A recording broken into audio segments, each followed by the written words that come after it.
people is your girl Adiola. Hey, how is it possible that Nigerian president will get scammed? President Muhammad Buhari has been honored with the first Black History Month Excellence and Exceptional African Leadership Award. The award is in recognition of the president's fight against corruption. A fake Martin Luther King award. Okay, you get a fake award. So the man allegedly paid $3 million. Anything that I've done here and said about your president came from my heart and my brain, not based on any compensation or money or in exchange for anything. First of all, maybe you didn't actually do a good job that deserves an award. I'm just saying. And then did you see how they played the man?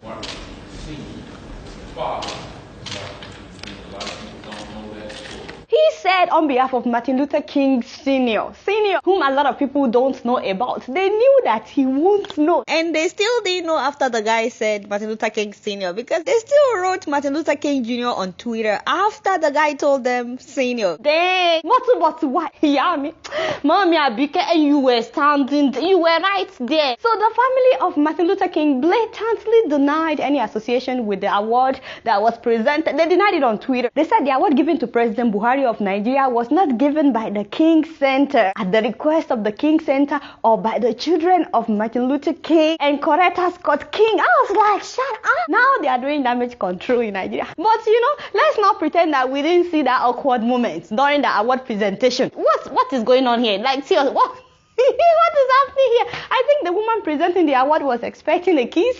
A peck. You know when you hug somebody? Yeah. Play it one more time. Obviously, Mr. Buhari is not used to that kind of greetings. The man is from Daura. But that's not the big news. The fact that the president got scammed, that's not the big news. The big news is Nigerian president has officially announced that he's running in 2019. Say what? But that is still not the big news. The big story is that Mr. President said that he's running because Nigerians are clamoring for him to run again.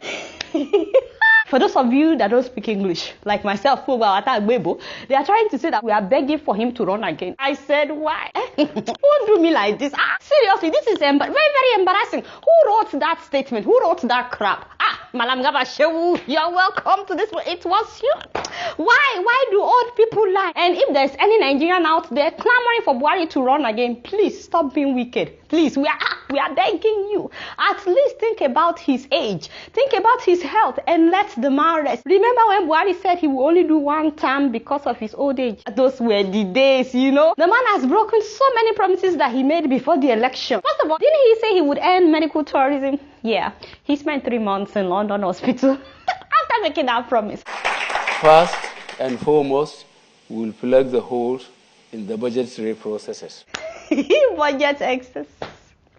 You don't want me to get started on that. With all the budget paddings under its administration, 4.9 billion naira for electricity at the State House. That is like $13.6 million for electricity at Aso Rock just for this year, 2018 alone. I'm running for president to lead Nigeria to prosperity, not adversity.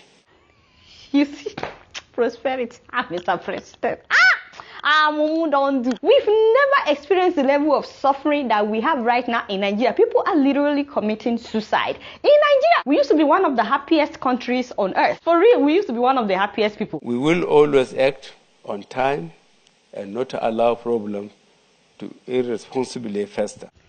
Stop it. No. For those that are not Nigerians, there's a reason that people call Buhari Baba Go Slow. They call him Baba Go Slow. Corruption will have no place, and the corrupt will not be appointed into my administration. Stop is ready. That's it.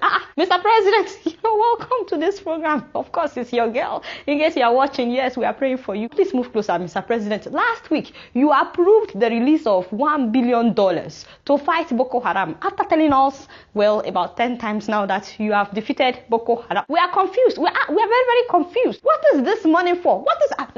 Don't beg me. $1 billion. So, why are you... Master, you see me, Mr. President, you need to explain to us what you are trying to do with this $1 billion. God is watching you, and we're also watching you on Plasma TV. Do you know how many lives that money would transform?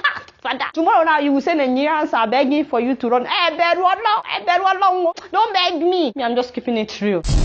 Moving on to South Africa, it was so sad when I heard that Winnie Mandela passed away last week at the age of 81. Honestly, this woman was a hero. Many South Africans would even tell you that Winnie was the face of the anti-apartheid movement all through the time that Nelson Mandela was in prison, the whole 27 years. There's a documentary about her on Netflix, by the way, titled Winnie. Please try to watch that documentary. You will see a lot of videos. You will see what was happening during the apartheid. This woman was arrested several times. They dragged her in front of her children. They jailed her. They put her in solitary confinement several times. I can no longer even remember how many times I've been arrested and how many times I've been actually jailed. There have been too many. They even tortured her, and they had spies literally following her everywhere. They were listening to all her phone conversations. She was not allowed to receive visitors, be quoted, or socialize. 2 men tried to strangle her in her bed, but her screams attracted neighbors and the men fled. They even relocated her to another community that she had never been to. Neither did she speak their language, just to make sure that she was isolated. The past, of course, 7 years have been spent here in exile. And of course, worst of all was being without my children. But you know, this woman was fearless, very soft-spoken, but fearless, keeping the local and international media abreast of everything that was happening, making it impossible for Nelson Mandela to be forgotten in prison, which was what they were trying to do. This woman literally gave her life for the fight for South Africa's freedom. But you know, if she could do all of that in the 60s, in the 70s, in the 80s, when there was no social media, when the internet wasn't the way it is now, we African women of today can do more. We have to fight for what is right, not for ourselves alone, but for the sake of our children. Now, that woman was very beautiful and ageless. I mean, look at this picture taken on her 80th birthday. She was still looking fabulous. We'll surely miss you. Thank you so much for inspiring us. You guys know I don't know much. Guess what? I'm just keeping it real. Still on South Africa, put up that photo. Father, how refreshing to see that something like this can happen in Africa. Ladies and gentlemen, former president of South Africa, Jacob Zuma, was docked last week for corruption allegation charges. How many corruption? Father, now only you are come. Anyway, so this is why he didn't want to step down as a president, because he knew that a day like this would come. By the way, this was a man that was honored with a giant statue in Nigeria. Where is Governor Okorocha, by the way, at a time like this? This is where you know your friend. Shouldn't he be docked with Jacob Zuma? Shouldn't he be in the courtroom where they were about to judge his hero, so he can see what awaits him as well? Anyway, yeah, people. Now, Nigeria needs to learn from South Africa with this kind of development, and also from South Korea, where a former president has been jailed for corruption, as well as Brazil, despite the fact that former President Lula was the one that transformed Brazil for good. Within 8 years, the man changed Brazil. They just jailed him for corruption. This is what I'm talking about. You see, in Nigeria, we are still celebrating criminals. Father, when the rest of the world is moving forward, even the criminals, the EFCC confirmed that this one, now criminal, we are still celebrating them. The EFCC confirmed that former Rivers State Governor Peter Odili stole 100 billion naira. No be so? The man got perpetual injunction, so he cannot be prosecuted. Till today, they didn't do anything. EFCC also said that Alimadu Sheriff stole 300 billion naira. Till today, the man is walking around with about 200 soldiers. You think they don't know where he lives? Of course they know where he lives. Look at former Governor James Ibori Ogribo of Africa. Last week, the Ija people made him a chief. How much did he steal? $250 million. You see what I'm saying? We celebrate criminals in Nigeria. Meanwhile, our president came in with the promise of fighting corruption. Corruption will have no place, and the corrupt will not be appointed into my administration. Stop playing that video if you don't want me to come after you. But more than 3 years later, they've not been able to jail any corrupt politician, despite the fact that all these other countries, South Korea, Brazil, they are not as corrupt as Nigeria. Why? You know, we used to be better than South Korea, and we used to be better than Brazil. We cannot move forward in Nigeria if we continue to celebrate corruption. But you guys don't know much. Guess what? I'm just keeping it real. Moving on to Sierra Leone, congratulations to the new president, Julius Maada Bio. Yes, so we're so happy, we're so excited for you. It's so good to see a wave of change across Africa and to see younger people. The man is 53. But the sad thing is hearing that people are killing each other after the election. I'm like, you guys, Sierra Leoneans, seriously, move closer. You just had a successful election and now you are killing each other because of what?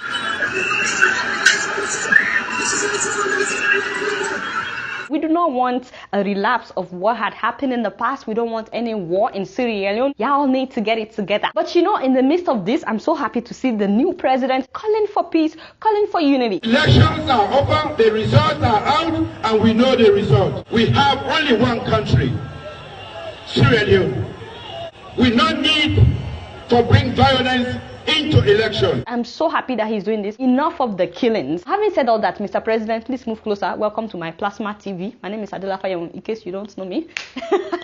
I'm so happy that you won the election, but it's not enough to win. The most important thing is for you to please fulfill your promises for the people of Sierra Leone. Please, Mr. President, you do not want to fail the millions of people that put their trust in you. So welcome to my plasma TV. This is your time. We must know it for good. And of course, I will be watching you, Mr. President. Guess what? I'm just keeping it real. So moving on to Botswana, ladies and gentlemen, please meet 31-year-old female minister father. Her name is Bogolo Kenewendo. She is the Minister of Investment, Trade and Industry. That's what's up. That's as in I can go home right now. Just my sister. You have no idea. By the way, she's been a lawmaker since 2016. And we wonder why Botswana is progressing. We wonder why they are developing, why they became the least corrupt country in Africa. People of Botswana, congratulations. I'm very happy for you guys. You see women as equal human beings. You don't say they belong in the kitchen or the other room. Not only that, you see potentials in young people and you make them leaders. What? You guys, you are advanced. I think I need to move to Botswana. I don't mind moving to Botswana. People of Botswana, I need a place to rent. Meanwhile, in Nigeria, the Minister of Communication Technology, you know, no offense, my father. You're welcome to this program. How did you become the Minister of Technology? As in technology. I'm so sorry. Nigeria is a joke. Have we started making pencils? Oh, we have started making pencils. You see, we are making progress. But technology, hey, Wakanda forever. Anyway, so the minister was recently on a radio show with the publisher of Sahara Reporters, Omoyele Sowore, whom I heard is running for president. I'm like, what? Fata. By the way, I saw a video of Sowore in a church campaign. I was like, that's not the reason why Jesus Christ he never committed any crime. Jesus Christ was killed because he claimed to be, according to them, the Son of God. And they say, how dare you? Say what? Father. And then I saw a video of him praying in a mosque.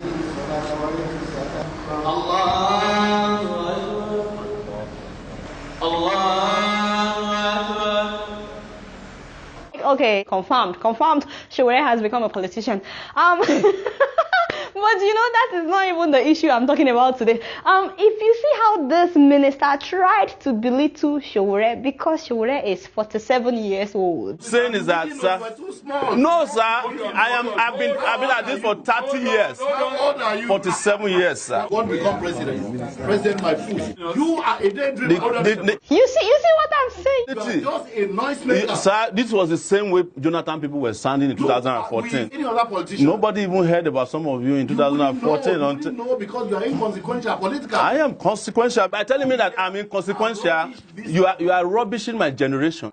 Father. Presidency is for people like you. No, you see, that is part of the cockiness and arrogance of power we are talking about. Go and start from being a councillor. No. Go and start from being a councillor. See, sir, before you became minister, were you a councillor? I was a commissioner to No, sir. Before you became a minister, were you a councillor? Hey, you know, in other parts of the world, ministers don't talk like that. They actually encourage young people to get involved. They don't belittle them. I don't know why Nigerian officials like to use power and age to belittle younger people. We cannot move forward with this attitude in Nigeria. And in case these older men don't know, we young people, we're tired of recycling expired politicians. So, Alaji, you know, do well. Please respect yourself, sir. Is Dino Melaye not 43? Yes, so Sowore is even older than Dino Melaye father. I did not even know that. Anyway, Dino Melaye one time like this said that he wants to be president. Like, I want to be the president of the Federal Republic of Nigeria. It shouldn't be a Really? crime. Okay, you want to be? I will be. I am an ambitious person. I even want to be the president of the Federal Republic of Nigeria. Your father. Did I ask you to play that video? Get out. They won't abuse him because somebody like Dino Melaye, they will say he has experience because he has been thieving for so long. Yeah, people. So congratulations to the people of Botswana and my sister, very beautiful by the way. If you want to book her as a model, contact me. I'm her manager. We're so happy for you. We're so excited, even though we don't know you. But honestly, you are a beacon of hope to African women and young people in general. Congratulations. We already know that you will do well. She's been a lawmaker since 2016. It's because she was doing well that they now made her a minister. You guys not do much. Guess what? I'm just keeping it real.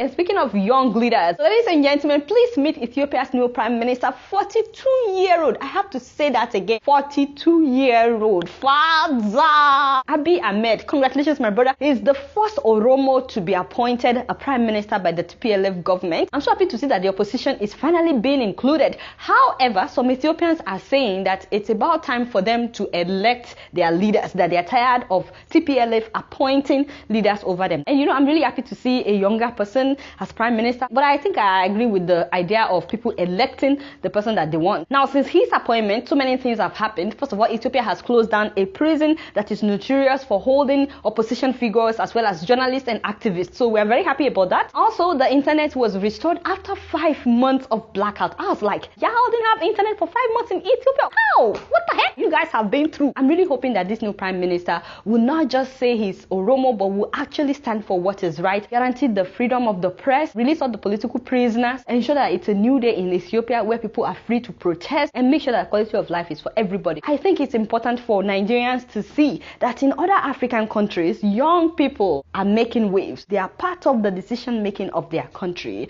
I hope that this man would inspire you guys. You guys don't know much. Guess what? I'm just keeping it real.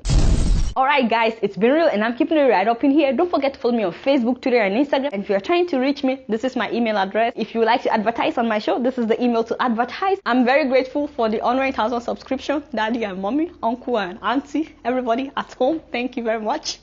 I made a video about that, by the way, just to thank people, and also I answered some of your questions in that video. Make sure that you watch it. It should be somewhere, well, I don't know, will it be here or here? It's somewhere. And if you're yet to subscribe to my YouTube channel, please now, don't be wicked. Don't be an enemy of progress. Press that subscribe button. Until next week, I'm gonna see y'all later.